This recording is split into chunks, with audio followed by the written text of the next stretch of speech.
ఒకప్పుడు number 1 music director గా super form చూపించిన దేవిశ్రీ ప్రసాద్ ఈ మధ్య కాలంలో కాస్త తడబడుతున్నారు.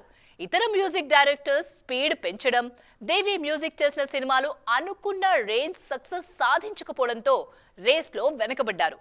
అయితే అప్కమింగ్ సినిమాలతో రాక్ స్టార్ మళ్ళీ బౌన్స్ బ్యాక్ అవ్వడం పక్కాగా కనిపిస్తోంది.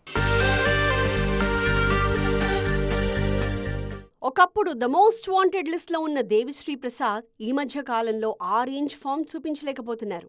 ముఖ్యంగా సెలెక్టివ్గా సినిమాలు చేస్తుండడంతో రేస్లో కాస్త వెనకబడ్డారు. సినిమాల మధ్య గ్యాప్ ఉన్న దేవి మార్క్ బీట్స్ మాత్రం ఆడియన్స్కి బాగా కనెక్ట్ అవుతున్నాయి. పుష్ప 2 రిలీజ్ తర్వాత దేవిశ్రీ ప్రసాద్ పేరు గట్టిగా ట్రెండ్ అయింది. తండేల్తో మళ్లీ సూపర్ ఫామ్లోకి వచ్చినట్టుగా కనిపిస్తున్నారు దేవిశ్రీ ప్రసాద్. ఆల్రెడీ ఈ సినిమా నుంచి వచ్చిన బుజ్జితల్లి సాంగ్ సూపర్ హిట్ అయింది. ఆ తర్వాత నమో నమః శివాయ సాంగ్తో మరోసారి ట్రెండింగ్లోకి వచ్చారు దేవి. థర్డ్ సింగిల్తో మరోసారి మ్యాజిక్ చేశారు దేవిశ్రీ ప్రసాద్. గురువారం రిలీజ్ అయిన హైలెస్సో హైలెస్సా లిరికల్ వీడియో ఇన్స్టెంట్గా వైరల్ అయింది.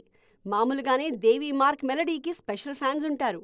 ఇప్పుడు ఆ పాటకి శ్రేయా ఘోషాల్, నకాష్ అజీజ్ గాత్రం కూడా తోడవడంతో లేటెస్ట్ సాంగ్ టాప్లో ట్రెండ్ అవుతోంది. ఈ బస్ చూస్తుంటే తండేల్ రిలీజ్ తర్వాత మరోసారి టాలీవుడ్లో దేవిశ్రీ పేరు మార్మోగడం పక్కా అంటున్నారు ఇండస్ట్రీ జనం.